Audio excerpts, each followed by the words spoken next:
अस्सलामुअलैकुम। आज के लेक्चर में हम डिस्कस करेंगे अफेजिया और डिस्फेजिया को, इनका कंसेप्ट समझेंगे, इनकी डेफिनेशन को देखेंगे, इनकी काजेज एंड सिम्टम्स को देखेंगे।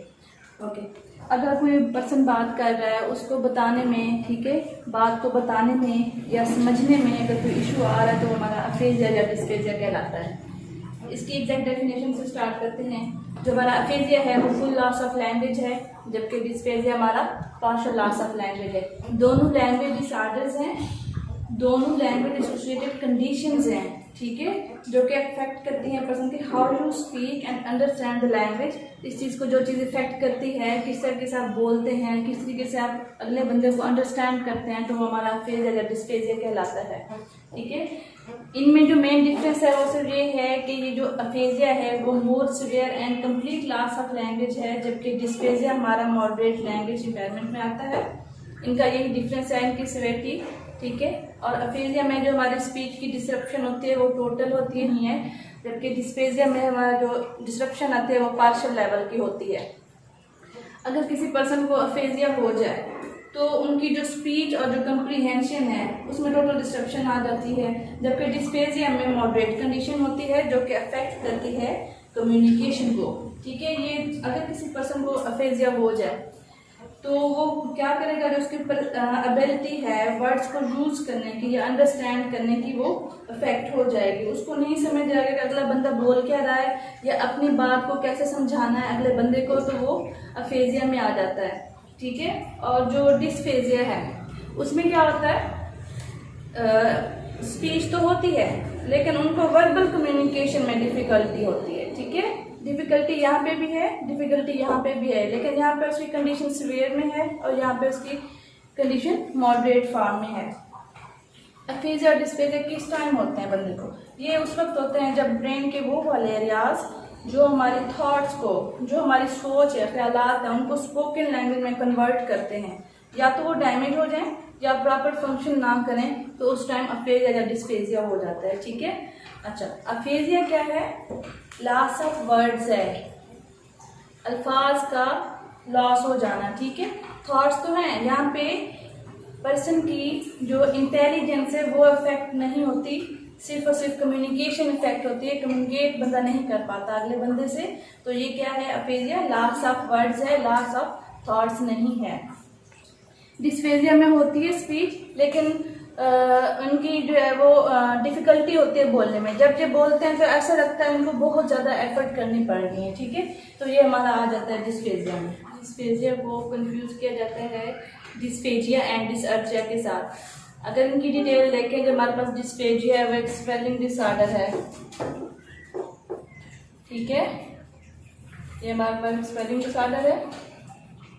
और जो हमारे पास डिसअर्थ्रिया है ये हमारे पास स्पीच डिसऑर्डर है।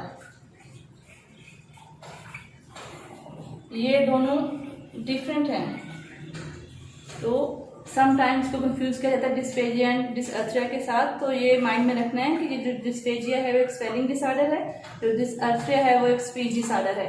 डिस्फेजिया से क्या होता है, एक पर्सन की वर्बल कम्युनिकेशन इफेक्ट होती है कि किस तरीके से वो बोल रहा है या अगले को कैसे समझना है, वो डिस्फेजिया में होता है। और मजीद जो एक पर्सन की रीडिंग और राइटिंग स्किल्स हैं वो भी इफेक्ट होती हैं डिस्फेजिया में। अब हम देखते हैं अफेजिया और डिस्फेजिया की काजेस कौन कौन सी है। इनकी काजेस और सिम्टम्स जो है मोस्टली वो सेम है, क्योंकि इनमें जो सिर्फ डिफरेंस है उनकी रेंज क्या है।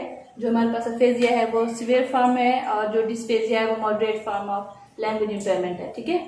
अब हम इनकी काजेस को देखते हैं। जो इनमें मोस्ट कॉमन काज है वो स्ट्रोक है।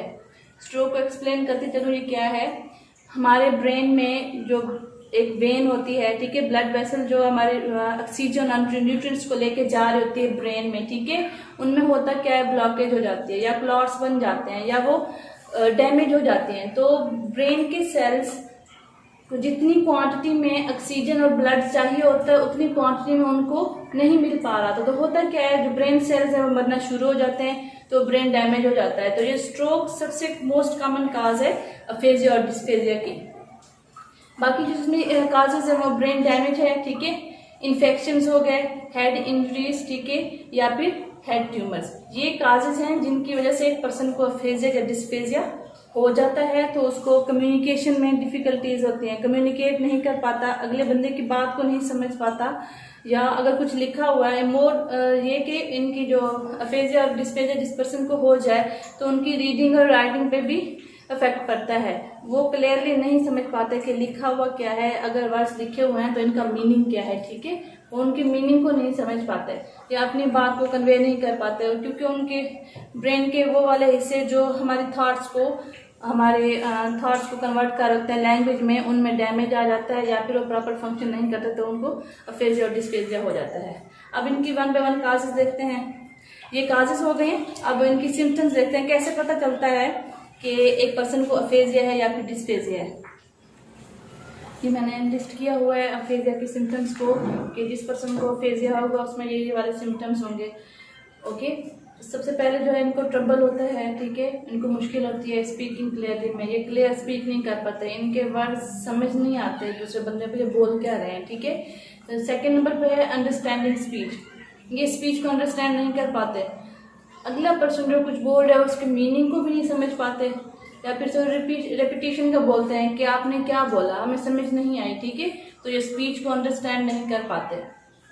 थर्ड नंबर पे है राइटिंग क्लियरली, लिखते तो हैं लेकिन वो क्लियर नहीं होता, उनकी राइटिंग अच्छी नहीं होती, क्लियर नहीं होती, ये इनकी थर्ड सिम्टम है। नंबर 4 पे है अंडरस्टैंडिंग द रिटन वर्ड्स, इनको ट्रबल होती है अंडरस्टैंड करने में रिटन वर्ड्स को, जो वर्ड्स लिखे हुए हैं उनके मीनिंग्स को समझना इनके पास में नहीं है, ठीक है, इनकी समझ से बाहर होता है कि जो कुछ लिखा हुआ है वो क्या लिखा हुआ है, उसके मीनिंग क्या है।